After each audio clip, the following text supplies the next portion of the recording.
Na barabara kabisa mpenzi mtazamaji, asante sana kwa kujiunga nasi kwenye kipindi cha Matukio Mtambuko, ambapo chini ya dakika 30 hivi nitakuwa nakufahamisha kile ambacho kinajiri katika maeneo tofauti ya nchi. Mimi ni mwanahabari wako Paul Kirobi, andamana nami hadi tamati. Zaidi ya makundi 254 ya wakulima katika kaunti ya Vihiga wana kila sababu ya kutabasamu.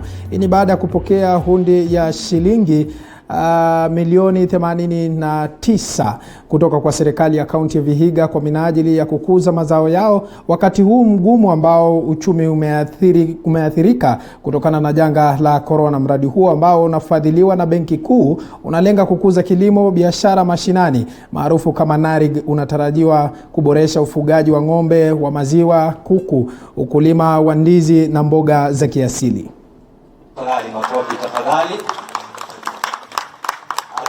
Ya kwamba vile tumepeana kwa CDDCs, hizo CDDCs wata sign MOU na kila kikundi, na wakisha sign MOU wataanza kufanya hiyo kazi.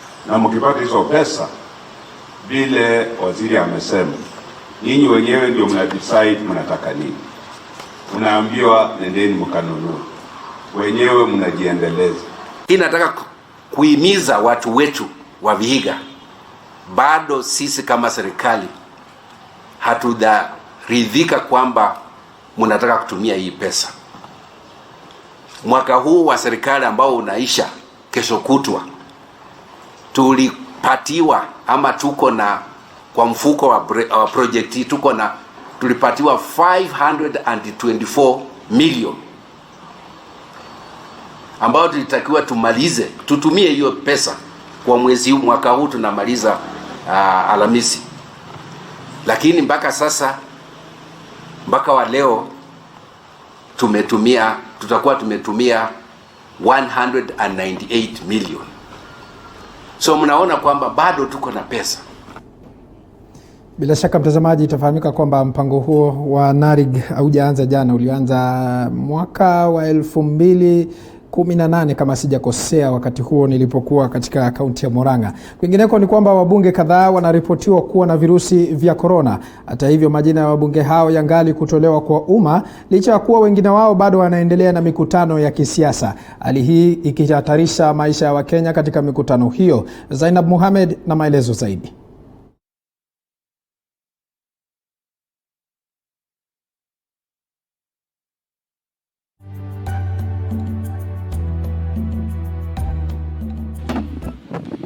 Kila siku mwendo wa saa 9 jioni. With regards to tracing, 11 more persons have tested positive for the disease today. Takwimu za idadi ya maambukizi ya virusi vya COVID-19 hutolewa na maafisa kutoka Wizara ya Afya. Takwimu hizo zikimhusu Mkenya wa kawaida anakoishi, watu waliotengamana nao, alikoelekezwa karantini, hali halisi ya maambukizi yake na hata idadi ya wote waliopatikana na maambukizi hayo chini ya saa 24 zilizopita.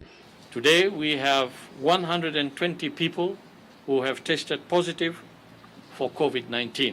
Takwimu hizi zikisemekana kuwa na umuhimu mkubwa katika kuwajulisha Wakenya hali halisi ya maambukizi, kupatikana kwa waliotengamana na wagonjwa na hasa katika kudhibiti hali ya maambukizi ya virusi hivyo nchini. We would like to appeal to all Kenyans to embrace the containment measures because these are crucial in terms of curtailing community spread and suppressing the pandemic. Hata hivyo, takwimu hizi zimeonekana kubanwa pale ambapo inawahusisha viongozi wakuu serikalini. Kisa cha kwanza cha virusi vya corona kuathiri mabwenyenye wa nchi ikiwa pale ambapo virusi hivyo viliripotiwa kufika Ikuluni kwa mara ya kwanza. Watu wapatao 16 waliripotiwa kuwa na virusi hivyo katika Ikulu. Juhudi ya wanahabari kupata uhalisia wa maambukizi hayo Ikuluni ukigonga mwamba pale Wizara ya Afya iliposema kuwa haina uwezo wa kupeana taarifa ya hali ilivyo katika Ikulu. That information as to the number of MPs and how many they are, what their state is, clinical state may be. Swala lililoacha wengi na maswali yasiyo na majibu kuhusu athari ya korona katika afisi kuu zaidi nchini na usalama wa rais na familia yake. Ripoti nyingine ikazuka kuhusu maambukizi ya korona kufika bungeni, huku baadhi ya wabunge wakidaiwa kuwa na virusi vya korona. Wizara ya Afya ilipoulizwa, msimamo ukawa ni ule ule, huku serikali ikisema kuwa haitotoa takwimu ya idadi ya wabunge walio na virusi vya korona kutokana na hofu ya unyanyapaa.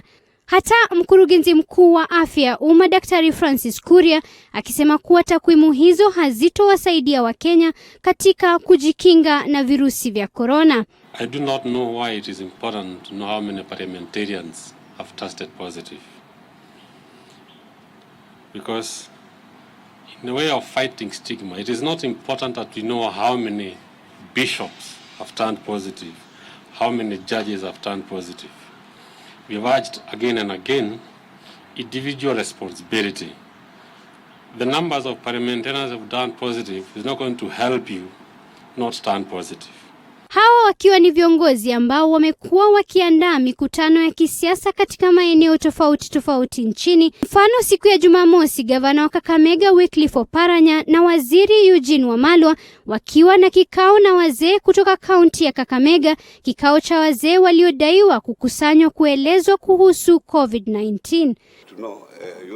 Even some of you might have COVID here. You don't know where you have got it. You don't know where you have got it, actually. You can't say that a meeting in Kakamega, you got it there because you are in the meeting. You can get it anywhere.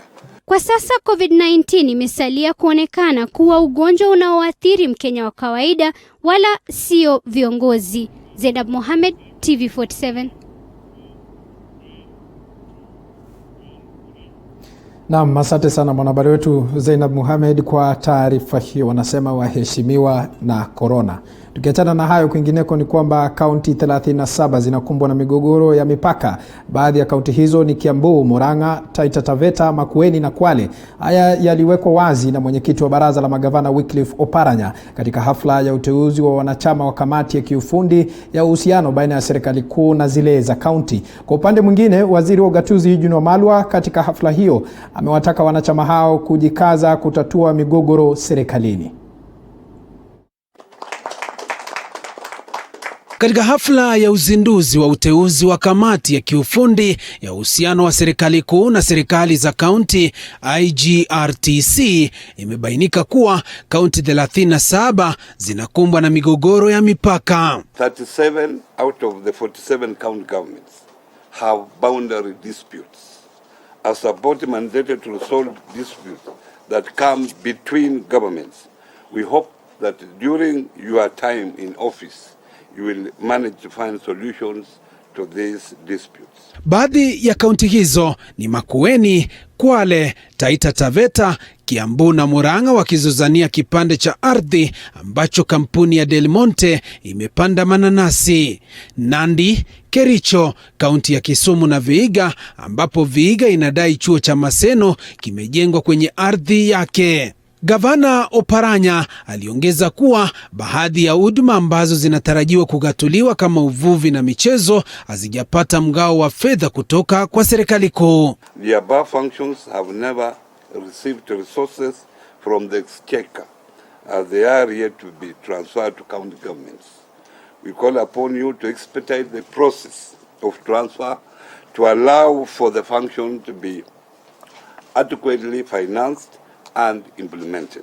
Waziri wa ugatuzi Eugene Wamalwa akishuhudia wanachama hao wakitia sahini ya kukubali uteuzi, amewataka kujukumika katika kutatua migogoro iliyopo haswa katika kipindi hiki kigumu cha janga la corona. You are coming at a time when our country is faced by very serious challenges. When we are talking about COVID-19, we are talking about a financial or economic crisis. We are talking about a health crisis that's confronting our country and all our 47 counties. This is the time when we need intergovernmental relations to be at an all-time best. Kamati hii ikiwa imeingia ofisini rasmi, ni jukumu lao sasa kuhakikisha migogoro iliyopo kati ya serikali ya kitaifa na serikali za kaunti inatatuliwa ipasavyo. Nikiripotia TV47 kutoka katikati mwa jiji la Nairobi, jina langu ni Joash Onsare. Naam, asante sana mwanahabari wetu Joash Onsare kwa taarifa hiyo. Kwingineko ni kwamba familia moja katika mtaa wa Naisambu viungani mwa mji wa Kitale katika kaunti ya Trans Nzoia inaiomba serikali na shirika la Msalaba Mwekundu kuwasaidia katika kusaka mwili wa kijana wao aliyekufa maji akiogelea. Boniface Baraza anatuarifu. Mwenda zake mwenye umri wa miaka 28 anadaiwa kuondoka nyumbani na kuelekea katika bwawa la Naisambu ili kuogelea, ila muda mchache baadaye alizidiwa nguvu na maji kisha akazama na kuaga dunia. Kijana huyu alikuwa anaogelea kule katikati kwa ile maua ya mbele pale, na staili yake ya kuogelea alikuwa anaogelea kwa ile butterfly swimming akirudi nyuma. Mimi nilipoona ya kwamba ni kama kijana anajua kuogelea, nikatoka nikaenda kufika pale juu, nikaita nikaambia amedrown. Kuangalia kweli sioni. Nikaona kuna waves ambayo ilikuwa ni kama alikuwa anazidi kupumua. Nikumaanisha ya kwamba kama sehemu hii tungekuwa na vijana ambao wanajua kuogelea, huyo kijana angeokolewa. Mimi mwenyewe nilikuwa na ule kijana akiwa anapita kwetu kwa uwanja. Na alipopita mwisho kufika saa 11 nasikia kijana ameanguka kwa maji. Nilistuka sana. Jitihada za wenyeji kujaribu kusaka mwili wa mwenda zake hazijazaa matunda. Wekesa Juma ni mpiga mbizi wa kujitolea. Niliambiwa ripoti late hours kwamba kuna mwenzangu ameanguka kwa maji, lakini sikuweza kukua. Ndio sasa nimekuja kujaribu, nimejaribu kuingia kujaribu, lakini bado sijampata, lakini bado ninaendelea tena kushughulika kwa sababu maji imekuwa baridi, imepiti mwili ikaweze kuwa na joto kiasi. Hii bahari kweli imetumezea watoto.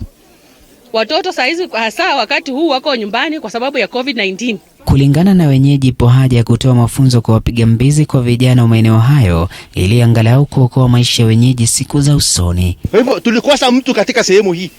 Kwa hivyo tunaomba ya kwamba serikali kuu kupitia kwa idara ya Red Cross tutrain vijana ambao wanaweza kutoa ili mtu akiingia ndani atolewe kwa haraka.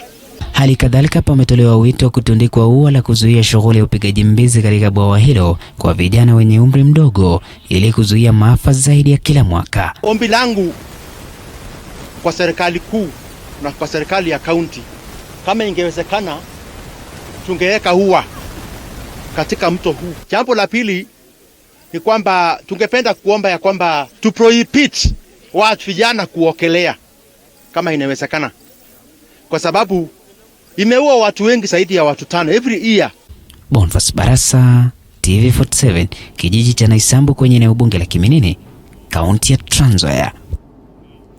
Naam, asante sana mwanahabari wetu Boniface Baraza kutoka kaunti ya Trans Nzoia. Tukiachana na hayo, kwingineko ni kwamba mawakili wa gavana Charity Ngilu walizuiliwa kuingia katika bunge la kaunti ya Kitui walipokuwa wameenda kumwakilisha mbele ya bunge hilo. Hata hivyo, Ngilu amekashifu tukio hilo.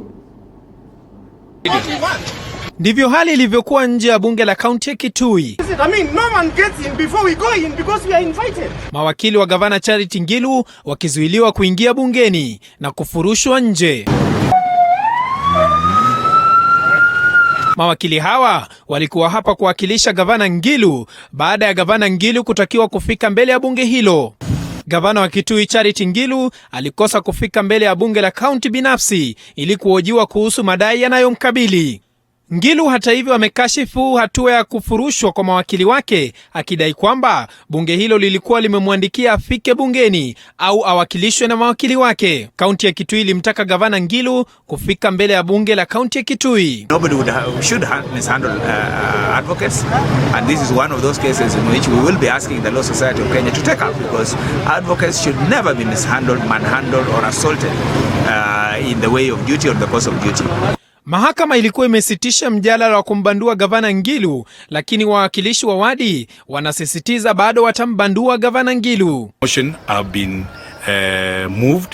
It has not been stopped as it is being alleged in some of the social media forums. Kesi ya gavana Ngilu imeratibiwa kusikizwa kwa awamu tarehe 6 mwezi Julai mwaka 2020.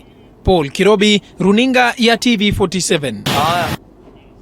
Naam, kutokana na athari ya maambukizi ya virusi vya korona humu nchini, kufunguliwa kwa shule nchini kutategemea hali ya msambao wa virusi vya korona. Haya ni kwa mujibu wa Waziri wa Elimu Profesa George Magoha, ambaye alifanya kikao na wakuu wa vyuo vya kiufundi kuangazia utayari uliopo kwa ufunguzi wa shule. Wakati huo huo, Magoha aliweka wazi kuwa shilingi bilioni 8.2 zilizotolewa na Benki ya Dunia zitatumika kuimarisha miundombinu katika baadhi ya shule kwenye kaunti 30.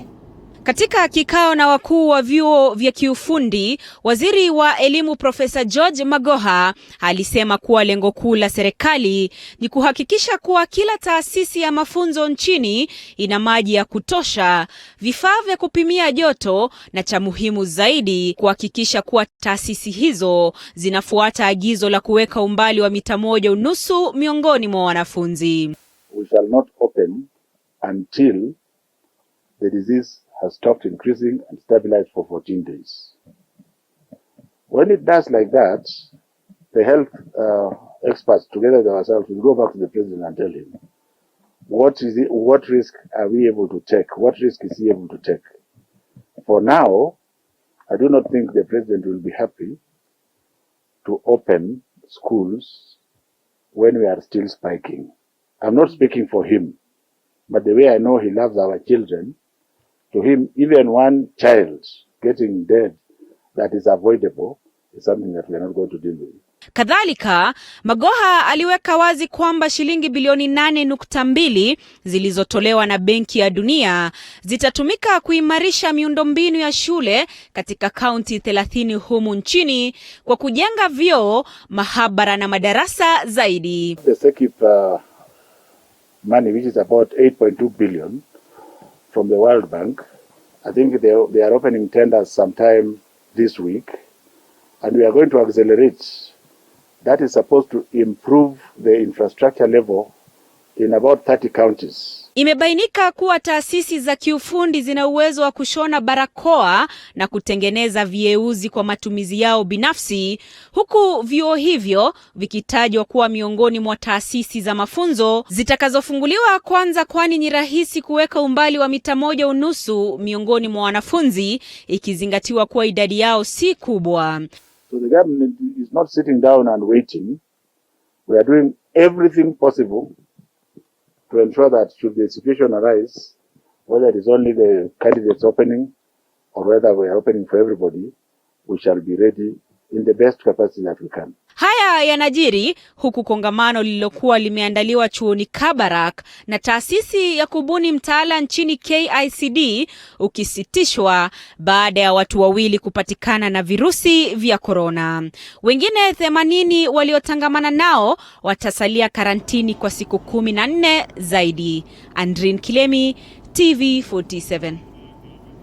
Asante sana mwanahabari wetu Andin Kilemi kwa taarifa hiyo. Kwingineko ni kwamba bunge la Seneti lingali kukubaliana kuhusu mgao wa pesa kwa serikali za kaunti. Mjadala mkali unatarajiwa wakati wa kujadili mgao huo, na kama anavyotuarifu Elizabeth Mutuku kwamba kaunti 18 zimepunguziwa mgao wa fedha zilizopata mwaka jana.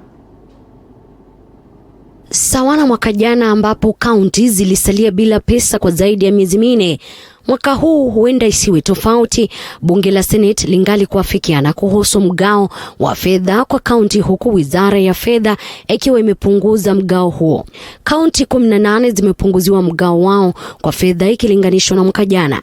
Kaunti ya Wajir inatarajiwa kupoteza zaidi ya shilingi bilioni 2, Marsabit na Mandera bilioni 1.9 kila moja.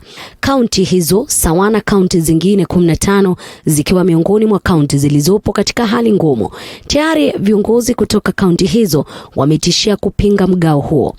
And even if they lose, because we know times have changed and we don't have a lot of money, it is not something which will come out as if some counties are more Kenyan than others. So in terms of the proposed formula, I'm yet to see the proposal which will be brought on the floor of the House. But one thing is very clear. We cannot work on a radius. You know, we cannot take the square root of, the land size so that we can say distance to service. That is something which I'll completely reject. Kaunti ya Nandi itafaidi pakubwa ikipata nyongeza ya shilingi bilioni 1.3 huku kaunti ya Uasin Gishu ikipata nyongeza ya shilingi bilioni 1.1. Kaunti zingine zilizopata nyongeza ni Nakuru, Kiambu, Trans Nzoia, Bungoma, Kirinyaga, Machakos, Bomet miongoni mwa kaunti nyinginezo. Kupewa zaidi ya bilioni 1.3 ni muhimu kwa sababu tunapoongea kule Nandi population inaelekea karibu milioni 1 na kwenda juu, na tuko na mahitaji na ni wananchi ndio wako na mahitaji, si shamba. So nimeona nasikia kuna watu wanasema to reduce kutoka 8% mpaka 5%.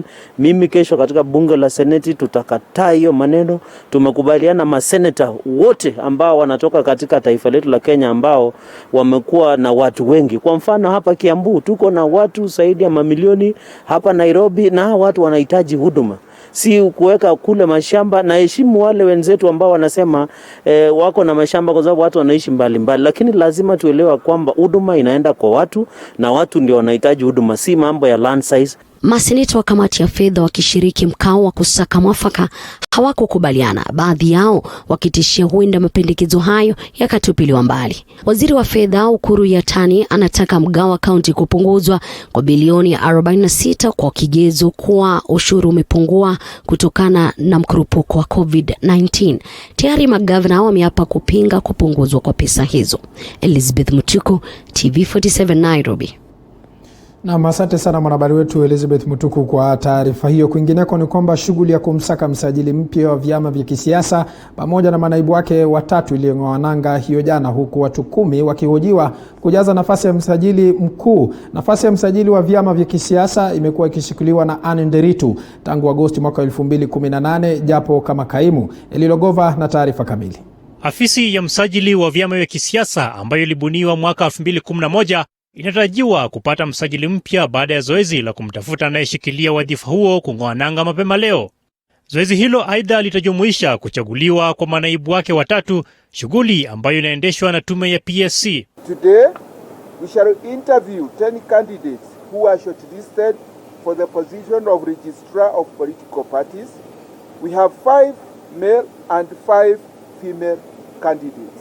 Starting Tuesday, going to Wednesday and Thursday of this week, we shall interview a total of 37 candidates who are shortlisted for the 3 available positions of Assistant Registrar of Political Parties. Baadhi ya waliotuma maombi na kuorodheshwa kujaza nafasi ya msajili ni pamoja na Kennedy Omoro, Mushid Abdalla, Nancy Oundo, Anne Nderitu, Mary Karen, Edwin Kipkoskei, Henry Mwenda, Edith Nyambura, Lucas Mwanza pamoja na Sheila Atieno.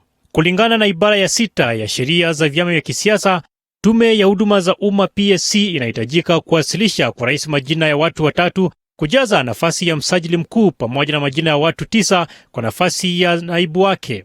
The Public Service Commission shall forward to His Excellency the President names of 3 nominees for appointment to the office of Registrar of Political Parties and the names of 9 nominees for appointment to the office of Assistant Registrar as provided in the law. Kwa wiki za hivi karibuni, afisi ya msajili wa vyama vya kisiasa imekuwa na shughuli si haba kutokana na mizozo ya uongozi katika baadhi ya vyama vya kisiasa nchini. Eli Logova, TV47, Nairobi. Na tukisalia katika masuala ya siasa ni kwamba magavana sasa wanalalamikia jinsi wawakilishi wa wadi wamekuwa wakiwabandua katika siku za hivi karibuni. Magavana wapatao 5 wametishwa kubanduliwa na wawakilishi wa wadi katika kaunti zao.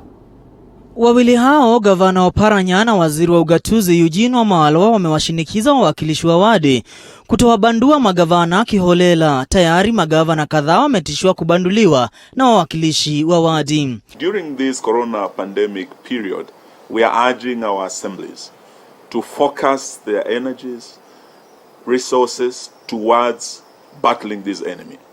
After that, they can go back with business as usual. Nilisema wakati wa impeachment hiyo pesa tunayo. Kwa nini tunachukua maloya kufanya impeachment? Impeachment inaweza kufanywa wakati wowote. Tunaweza kungojea economy ifunguliwe. Saa hiyo sasa wewe ukitaka ufanye impeachment yako ufanye. Sisi tutakataza impeachment. lakini tunasema ile pesa chache ambayo unayo, so wacha tutumie tununue PPE, kwa sababu hiyo ndio shida. Gavana wa Kitui Charity Ngilu yuko kikaangoni, wawakilishi wadi wakiandaa hoja ya kumuondoa afisini. Gavana wa Busia Sospeter Ojaamong pia yupo kwenye orodha ya magavana waliopangiwa kutimuliwa na mabunge ya kaunti zao. Kifungu cha 11 cha katiba kimekubalia kubanduliwa kwa gavana ikiwa kuna madai ya kutosha kumng'atua afisini, kama vile kutofuata katiba au uongozi mbaya. Kuongezeka kwa kesi za kubanduliwa kwa magavana wakati huu zinahusishwa na siasa za mwaka wa 2022, magavana wengi wakisema wanasingiziwa makosa. Mwangi Maina, TV 47, Nairobi. So data kabisa, mpenzi mtazamaji, asante sana mwanahabari wetu kwa taarifa hiyo. Bila shaka mtazamaji, kumbuka kipindi hewani sasa hivi ni Matukio Mtambuko, kipindi ambacho kitakuwa kinatupia jicho katika kaunti zote 47 na kunasa zile taarifa ambazo zinachipuka, kisha tunakufahamisha wewe. Tukiachana hayo, kwingineko ni kwamba gavana wa Machakos Daktari Alfred Mutua amekabiliwa na wakati mgumu mbele ya kamati ya seneti kuhusu wasibu wa fedha za kaunti inayoongozwa na seneta Sam Ongeri kuhusiana na matumizi ya shilingi bilioni 1.3 ambazo hakuweza kuwajibikia licha ya kutumika maseneta wakiibua maswali kuhusiana na fedha hizo kutonakiliwa katika mfumo wa IFMIS licha ya kutakiwa kufanya hivyo kisheria.